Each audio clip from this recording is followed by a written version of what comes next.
Hello, this is Mary Elizabeth McCarry, the Magic Apothecary.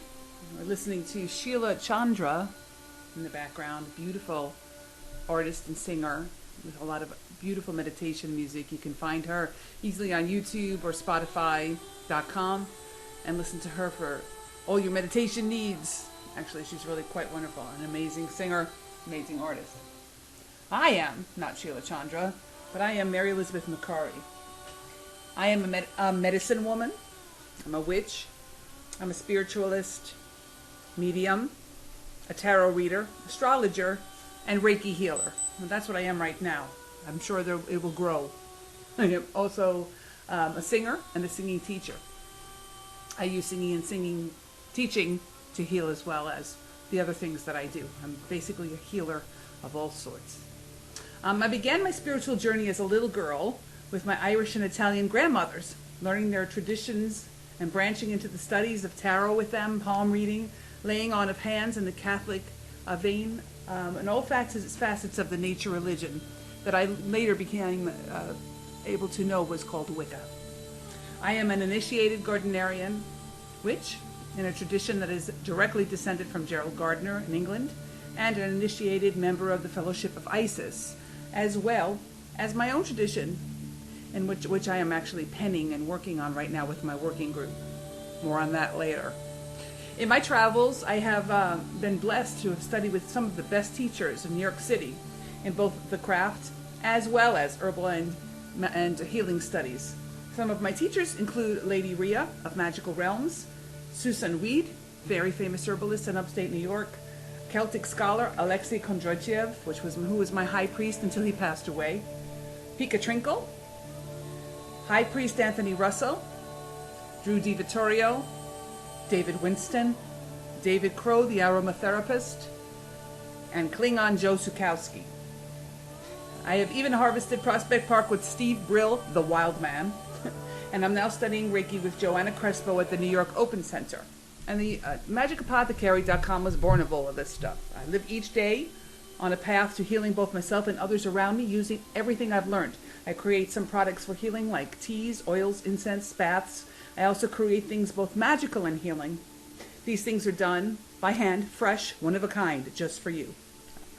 I'm also a New York State licensed cosmetologist, so you can be guaranteed my work is healthy and meets health standards. But overall I am the Magic Apothecary. So you can find me online at themagicapothecary.com. It's the magic, APOTHECARY.com. Or you can call me directly, 347-492-0534. Or you can write to me at the magickal apothecary, THEMAGICAL, APOTHECARY @gmail.com. Okay, so let's begin. My last podcast, which was a while ago, was on aphrodisiacs, and I had started doing that around Beltane time in the spring. However, my world became very busy and I was unable to do another podcast in the spring. However, here we are, just before Mabon, going to do another podcast. It's good. Maybe it's a good time to talk about aphrodisiacs. It is coming between two big harvest holidays. Between the autumn, we're getting closer to the autumn equinox. We're one of the last harvests of the year. So there are herbs and there's a lot of things available to be used magically. Let's talk about an aphrodisiac. It's a questionable thing. In regular herbal medicine, they don't discuss and will not discuss much about aphrodisiacs. And that includes in things like aromatherapy. So what we are talking about more is along the magical, traditional folk magic veins. I did in my last podcast list and talk about a lot of things that are considered aphrodisiacs, but really are venodilators, things that make blood flow to certain places in our body, So now those things are available there, and if you have any questions about that, just give me a call or write to me, and I will do my best to research and give you answers on those things. You can also find answers about libido and hormone work herbally online or through any reputable herbal place. There's an herbal store in Manhattan, downtown on East 9th Street between Avenue A and First Avenue, called Flower Power. I know they give classes in there as well as classes in the Open Center on Herbalism. If you're interested, give me a call and I'll give you all the information you might need to study yourself. Also, let's talk about magic and love and sex. One of the top 2 things I ever get asked to make are magic, love, sex, lust things. I get a lot of money, probably more than love. I guess you need to have money to feel safe to have love or to bring a love into your life for some people. However, I get a lot of things about love. Breaking up with somebody, trying to keep them, trying to seduce somebody you know wants you but isn't able to do it, getting rid of somebody who's stalking maybe, or binding a past lover, lots of things around the word love and lust. Revitalizing a relationship, revitalizing a sex life, revitalizing your own sexual drive, being more beautiful, losing weight. I consider that part of love, because when people come to me for weight loss, it's not always about health, although it should be, right? But it's about finding a mate, finding a partner, having sex. That's why people want to lose weight, to be more attractive to the opposite sex, or the same sex, or any sex. So, here we go. Aphrodisiacs used in magic. If you do an internet search, you will find some listings that are a little odd. Like you'll find things like avocados and asparagus mixed in with things like roses and carnations and lavender and beautiful smelling things. The reason for this, finding vegetables that are phallic, as in asparagus, or vaginal or yoni shaped, as in avocado, and soft and moist, like a vagina might be, are used to symbolize. And in magic, we use a lot of symbolism. We use the color green also for life and vitality, and also it represents the heart chakra, the green heart chakra. So using a green vegetable in this way is totally cool and great. And this is one of the reasons oysters come into play. Oysters are very sexual, not only in maybe the way they move, the way they look, but in the way they taste. If you know what I'm talking about, you know what I'm talking about. Okay, so anyway, if you look at an herbal listing, either on the Cunningham Incense, Oils, and Brews book, great book to have on your shelf as a witch. Cunningham's Incense, Oils, and Brews, highly recommended. Also, if you look on a Google search, you will find thousands sometimes listed in alphabetical order. So which to choose? How do we do this? Well, when you're creating magic, say we are creating magic, we've looked at the healing herbs. Now let's look at the magic. How do we transfer it? So the first thing you want to do is, who is it that you want to work on?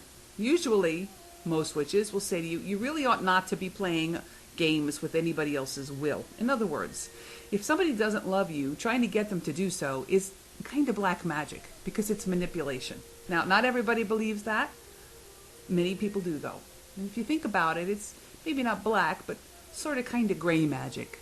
If they don't really want you, should you really be playing with love magic and sex magic? Maybe not. Remember that everything you do comes back to you. Some people say threefold, some people say 9 times.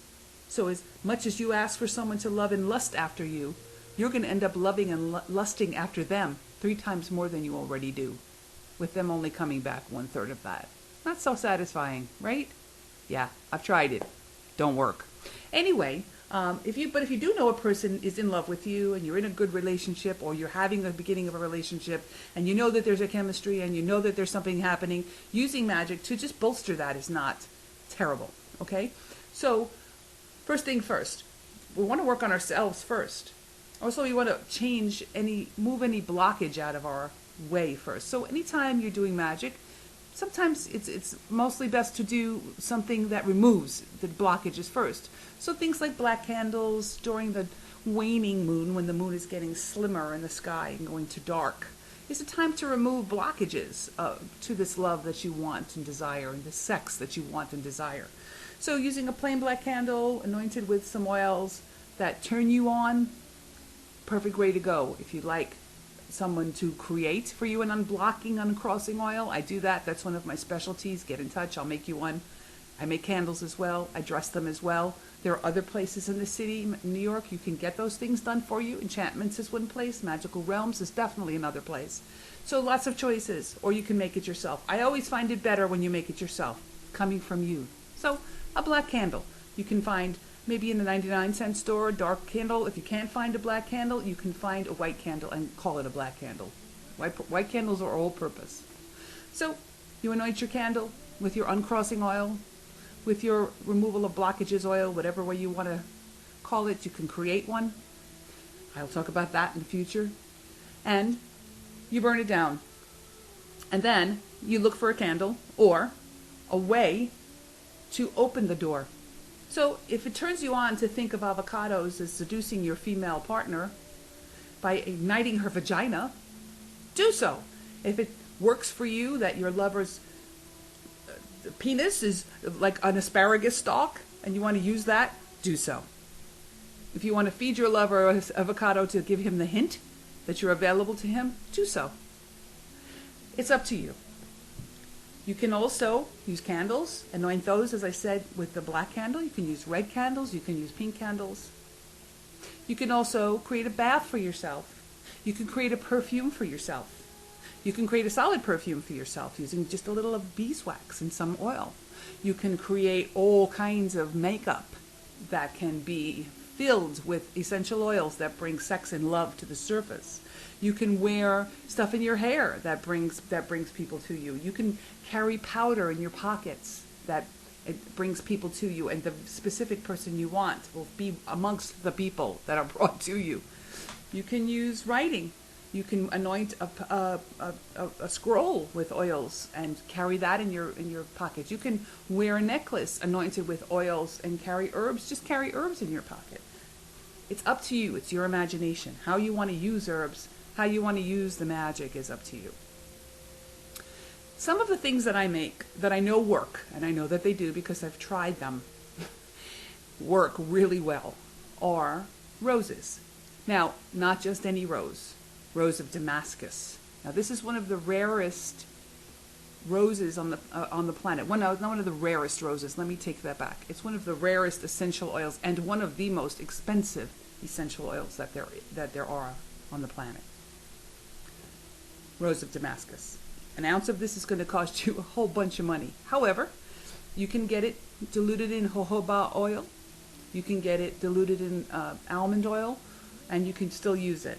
So I recommend, above all other things that I use for aphrodisiac magic or sex and love magic, Rose of Damascus. I use it all the time, and I use mine organic. You can get some of that online. You can look. I tend to try to find it at really reputable places that work with sustainability. Floracopia, FLORIACOPIA.com is an online source for things, essential oil things that are made in a beautiful, sustainable way, sustaining the earth, sustaining farmers, sustaining the plants themselves. So take a look over there for your essential oils if you're interested in sustainability, and the most pure I think I've ever smelled and dealt with ever. So there's that. Essential oils are a good way to go when you want to work with herbal medicine. They're easy. You can use them in carrier oil. You can dilute them in any oil you're not allergic to. Be careful if you have nut allergies not to use almond oil or walnut oil or peanut oil. Of course, you may know that. You can find jojoba oil. You can find avocado oil. Lots of things easy to find online and through different catalogs. Many of the herbal places that sell herbs also sell essential oils, and they also sell carrier oils. On my website, themagickapothecary.com, I just put up a blog today for you guys for a listing of all the magical herbs, pretty much in alphabetical order, that is easy to look through, and also where I get my herbs and stuff. So those links are there for you to pick up. So, Rose of Damascus. Jasmine, another big one. Night jasmine. Why? Think about it. Night jasmine. It's love and sex tend to happen, not always, for the lucky ones of us out here, but they tend to happen at night. So the smell of jasmine wafting through a window at night as your lover lays naked in your arms is beautiful, sensual, and jasmine smells so good. So there's one. Another one. Also neroli. Neroli. Neroli. Another one. Okay, so these are oils you can use and blend them into anything you want. Now, herbs. We talked a little bit about Damiana. As it's an aphrodisiac from Mexico, or if they say it's an aphrodisiac, it also helps to relax people a great deal. And it sort of has the same beginning feeling as cannabis, marijuana does, but it doesn't get you stoned. It just makes you in that same relaxed state. So Damiana is a nice way to drink a little Damiana tea. You can put Damiana in food. Excuse me, it tastes like a little bit like oregano. It can be used that way as well. So a tea of Damiana might help. Oat straw, a nice relaxant as well. Oat straw is just oats. Just help you to relax. You can also use all sorts of mixtures and blends of teas. You can drink rose petals. Those are edible and drinkable. Please, if you do, buy them organic or from your own garden or from someone's garden who you know. Don't just pick them off the street. You really don't know if they're clean or if they don't have pesticides on them. When you are foraging, if you do, please be careful about where you forage. Please don't pick up herbs that might have pesticides on them. Particularly in New York City, in parks, they may be covered with things we don't know, so be careful. So drinking and eating roses, drinking and eating petals of edible flowers. Violets are edible and delicious and healthy for you as well. So that's an answer. You can put those into cakes and cookies, into honey. Any kind of, you can make a love honey, which is really seductive and delicious, and let that sit for several days. You put in rose petals, you put in things like cinnamon and cayenne pepper for heat and delicious spice, and then you can put in things like oregano, Damiana, basil. Basil is a beautiful taste in honey, believe it or not. And bay leaves, laurel, that is sacred to Venus, Aphrodite, aphrodisiac, the goddess of love, right? So those are some ideas. You can burn incense. You can burn oils in a burner. You can use an essential oil mister to fill the air with these smells. You can bathe in these things. If you do use essential oils in the bathtub, please always mix them in salt, because otherwise they'll just float on the surface and be useless. So mix them in a bath salt, so mix them in Epsom salts or regular old baking soda and table salt. So all this talk, and you can see there's a lot of the things that you may have in your own home. Cinnamon, I mentioned roses, I mentioned cayenne pepper, I mentioned Damiana or oregano, I mentioned bay leaves or basil. All these things are available to you in your house. So these are great ways to start thinking about using seductive love magic. Gather to yourself the things that symbolize to you what you want to have happen. Be it vegetables, be it writing, be it a poem, be it a bowl of water with petals floating upon it full of the moon light through the window. Any way you want to do your magic. Use rose quartz. That's another way to use magic or to use power in the form of a stone. Rose quartz is said to bring love, to open the heart chakra, to heal the heart as well. Lots of ways to go, right? Lots of things to think about. Lots of ideas. Use your creativity. There are people who I know who bake bread to seduce people. I've baked cookies to seduce people with these very same herbs inside of them. Chocolate, by the way, is a known aphrodisiac for women. You want a woman to love you or be seduced by you? Well, a box of chocolates goes a long way. Nice ones, good ones, high quality, artisanal. Do yourself a favor and buy the best you can find. Seriously is a good way to go. Wine for centuries has been considered an aphrodisiac for many and easy to look at reasons. If you can drink alcohol, if you're able to drink alcohol, wine is a way to go. It's a natural way of seducing someone or yourself into being relaxed enough to have beautiful sexual encounter, to have a beautiful open love encounter. I'm not saying to get drunk. I'm saying a little wine. Wine is also considered an aphrodisiac because the grapes themselves are considered little symbolic testicles and ovaries. Seriously. Okay, so all of that, a lot of information. I'm here. I'm going to be doing these podcasts more often. If you'd like to take a look at in some ways that I've done these things, you can look at some of the pictures on my website and see what I've done, how I've created different things like soaps and lotions and lip balms and makeup and perfumes, just because why not? Why not try a million different ways to make it? If you want me to make stuff for you, you get in touch. I'll be happy to do so. If you have any questions, get in touch. Again, it's 347-492-0534 or The Magickal Apothecary, TheMagical, APOTHECARY.com. Or you can just visit my website at themagickapothecary.com. I hope to hear from you guys soon. I hope you guys are listening and learning and brewing up wonderful, delicious, fantastic love and sex potions for yourselves and your friends and your lovers. Blessed be. May the God and Goddess always protect you. Bye.